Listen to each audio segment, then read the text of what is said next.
The Backstage internal reaction to John Cena's first heel promo last night on Monday Night Raw in Brussels, Belgium has been revealed. Michael Cole rants about John Cena's heel explanation last night on Raw. Former WWE CEO and Executive Chairman Vince McMahon attends a New York Knicks game at Madison Square Garden. We got the ratings for Friday's edition of SmackDown from Spain. An update when it comes to a WWE SmackDown show in San Antonio reportedly being moved to just after the AEW All-In Texas pay-per-view. Wrestlers reportedly are financially compensated for the WWE-TNA wrestling cross-promotion. The WWE ID Championship tournament will begin at a major indie event over WrestleMania weekend. An update on plans for the Women's World Championship at WrestleMania. Could Joe Hendry be set for an appearance on Monday Night Raw on Netflix next week in Glasgow, Scotland? TNA announces that the Hardys and Moose are not cleared to compete following TNA Sacrifice, and a new tag team name for the tag team of Commander and Hologram in AEW.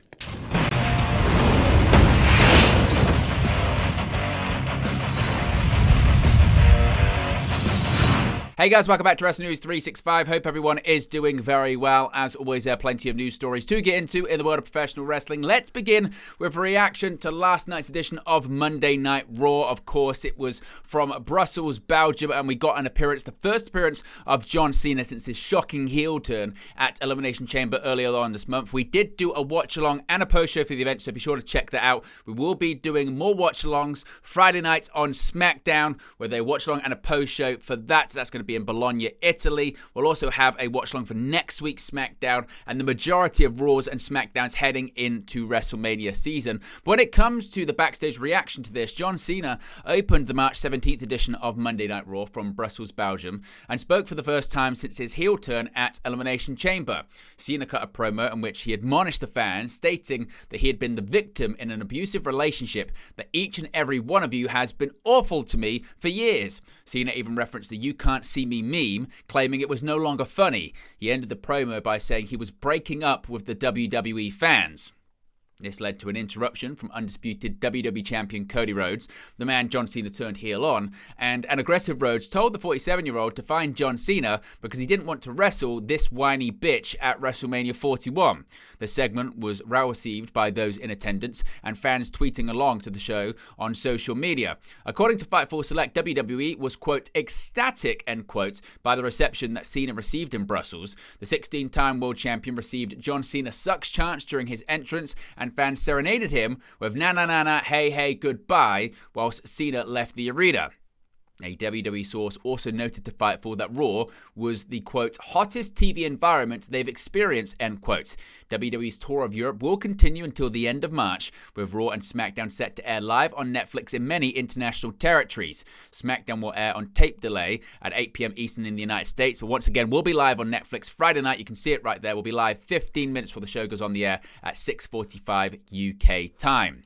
Now, a lot of people are also talking about Michael Cole's reaction to John Cena's explanation last night. Michael Cole had some pointed words for John Cena following his return to Raw on last night's episode in Brussels, Belgium. Cena had some time on his own in the ring to speak his mind at the beginning of the show, after which he was interrupted by Cody Rhodes. However, after Rhodes and Cena had both left the arena, Michael Cole went on commentary and had some comments about Cena's new heel attitude. Cole said, quote, "For 2 decades, I believed in that man, rode alongside that man, bought everything that he was selling, not only to me, but millions around the world. And he has the audacity to come out tonight and blame the WWE fans. John Cena is a 16-time champion because of the fans. John Cena is a massive millionaire and a movie star because of the fans. And what does he do? He comes out and cries and acts like an irrational prick. That is what John Cena is." Michael Cole certainly with some stinging comments for his former friend.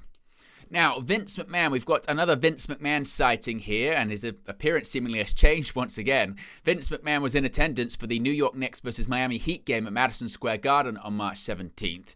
Vince was acknowledged on the broadcast as a, quote, former wrestling promoter.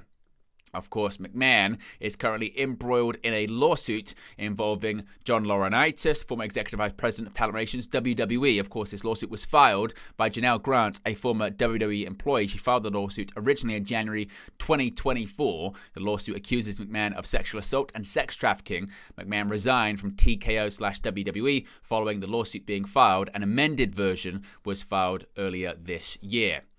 Now let's talk about the ratings for SmackDown on Friday. Of course, it did air on tape delay. It did air live internationally in certain demographics, certain markets rather. The road to WrestleMania 41 has gone global as WWE have taken all of their biggest names over to Europe as the anticipation for their biggest event of the year rises. The tour kicked off with the March 14th episode of WWE SmackDown, the first episode of WWE TV to ever take place in the Spanish city of Barcelona, with the Catalonian crowd getting to see Gunther go one-on-one with Spanish native Axiom, Randy Orton defeat Carmelo Hayes, and the Street Profits win the WWE Tag Team Championships.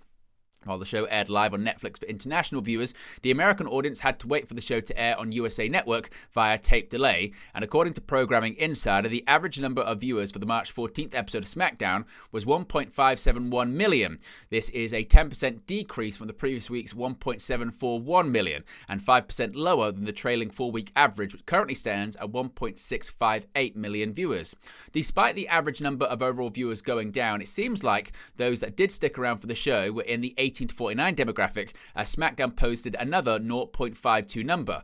This is the third week in a row the show has posted that number, which in turn puts this week's episode 4% above the trailing 4-week average of a 0.50, a number that will be guaranteed to rise given SmackDown's consistent run of numbers in the demographic. With that said, one difference between the March 14th and previous week's episode was that SmackDown did not rank first for the night across all primetime telecasts. Instead, SmackDown would place second for the night, being beaten by the college basketball game between Duke and North Carolina, which aired on ESPN, meaning that also took top spot for cable telecasts as well. Now, speaking of SmackDown, a bit of a move here for a future show that will clash, or at least follow, AEW All in Texas. Now, in August 2024, All Elite Wrestling announced that the 2025 edition of their annual All In pay-per-view would take place at Globe Life Field in Arlington, Texas. If all goes according to plan, it will be AEW's biggest show in North America, and despite being just under 4 months away at the time recording, it has already surpassed the $1 million mark at the gate. However, WWE have made an alteration to their own schedule that could hamper the potential success of All in Texas. Fightful's Sean Ross Sapp has reported via X that an internal WWE email was sent out by the company to their roster and staff stating that an episode of SmackDown, which is set to air live from San Antonio, Texas in June, has now been pushed back to the new date of July 18th, 6 days after AEW's event in Arlington. This is not the first example of WWE scheduling shows of their own around AEW's biggest events, as WWE are planning on hosting a Saturday night's main event show on July 12th. While the location and the event itself has yet to be confirmed, it will go head-to-head with All in Texas if July 12th is announced as the official date.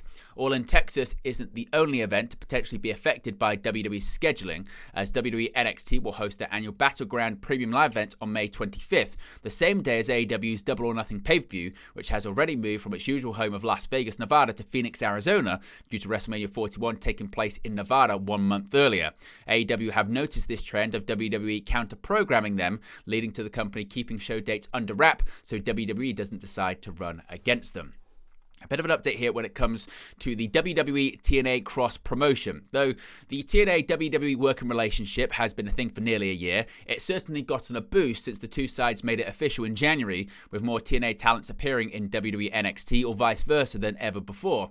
This was especially true last week when NXT Roadblock was built around TNA stars Moose and the Hardys wrestling Obafemi and Fraxium, while NXT's Cora Jade unsuccessfully challenged Master Slamovich for the TNA Knockouts World Championship at TNA Sacrifice. Naturally, this has led to some questions regarding the optics of the whole working relationship, particularly when it comes to whether talents get paid a little extra for working NXT or TNA, or if they're just paid what they receive in their contracts.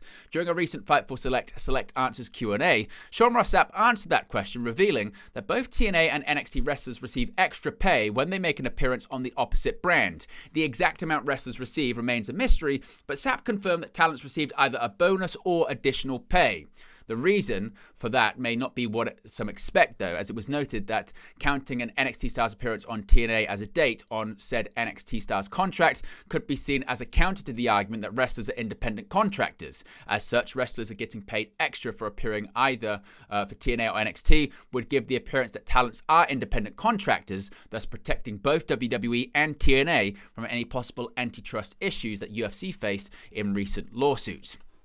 Now, the WWE ID Championships. The WWE ID program was announced back in October of last year as a way for young independent wrestlers to develop their skills by working with a number of specially selected schools before applying what they've learned in both independent promotions and on episodes of WWE Evolve. To go along with the new program, both the men and women involved will get the chance to fight over the respective WWE ID Championships, with both the inaugural champions being determined via a tournament that will officially commence over WrestleMania weekend. WWE have confirmed that both Game Changer Wrestling and Future Stars of Wrestling will host some of the tournament's opening round matches. GCW will hold a special event for the tournament on April 16th, which in turn will be part of the Collective, GCW's annual series of unique and tailored events. Meanwhile, FSW will host their tournament matches on April 18th, immediately after SmackDown goes off the air.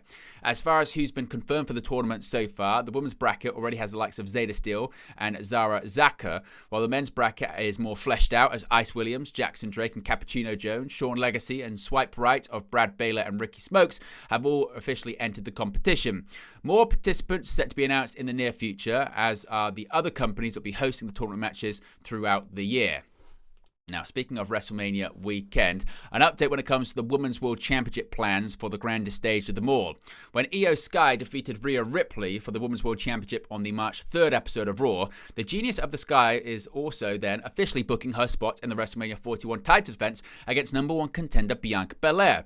Despite WWE publicly advertising that match for the show of shows, many fans assumed that Ripley would find her way into the Women's World title proceedings by the time April 19 and 20 rolls around. On last night's Raw in Brussels, Ripley gate-crashed a face-to-face meeting between Sky and Belair for the second week running, only this time doing more than just getting physically involved, as she also signed her name to the contract for Belair and Sky's match at WrestleMania 41. While Pierce blew a gasket at Ripley's actions and refused to make officially a three-way match, that is the direction WWE are going in, according to a new report from Fightful Select. As stated in the report, a three-way between Sky, Belair and Ripley has been the creative plan within WWE for WrestleMania 41, with Ripley and Belair being planned to work with one another for a number of months. So it looks like Ripley indeed is going to be added into this match. Joe Hendry, could he be appearing next week on Monday Night Raw? Well, this looks like it could be happening. The next WWE appearance for TNA World Champion Joe Hendry may have been revealed during last night's episode of Raw. Hendry was one of the faces of the NXT TNA partnership last year, making multiple high-profile appearances. He was also an entrant in the men's Royal Rumble at the beginning of February, in what could be classed as his main roster debut. He may be set to make another appearance very soon, though, as there's a spot on next week's Raw that could point to him being involved. After Jey Uso defeated Austin Theory in a matter of seconds last night, a tag team match was announced for next week, with Theory and Grayson Waller teaming up against Uso and a mystery partner. With next week's Raw taking place in Hendry's home country of Scotland, many fans immediately predicted that Hendry would be his partner. Also, just after the match was announced, Hendry tweeted out, "Say his name and he appears," adding to the signs of Hendry's involvement. Grayson Waller himself directly responded to Hendry's tweet with a gif saying, "Dies from cringe." So it looks like Joe Hendry is going to be on Raw next Monday. Switching over to TNA Wrestling here, and several TNA stars got banged up at TNA Sacrifice. TNA Sacrifice featured a star-studded lineup. Among other matches, Jeff Hardy challenged Moose for the TNA X Division Championship in a ladder match. In the main event, Matt Hardy, Joe Hendry, Elijah, Nick Nemeth, and Leon Slater faced the System's Brian Myers, Eddie Edwards, and JDC, and the Clones, Orlando and Eddie, in a steel cage match. In a tweet, Gia Miller provided updates on multiple TNA stars following TNA Sacrifice on March 14th. Miller announced that Matt Hardy was being evaluated for a deviated septum, and he was not medically cleared to compete. She announced that Jeff Hardy suffered a lower body injury and was not also medically cleared to compete. Miller stated that Alicia Edwards had passed concussion protocol and she was medically cleared. Miller then stated that Mustafa Ali was evaluated for a jaw injury and he was cleared. She announced that Li Yingling suffered a perforated eardrum, but she was medically cleared to wrestle. Additionally, Mike Santana suffered an injury to his left hand, but he was cleared. Finally, Moose suffered an injury to his hip and he was not medically cleared to wrestle. Fightful Select previously reported that Mustafa Ali was believed to have suffered a dislocated jaw at TNA Sacrifice, but did indeed finish his match.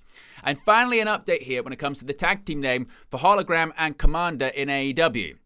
In recent weeks, Hologram has been teaming up with Ring of Honor World Television Champion Commander.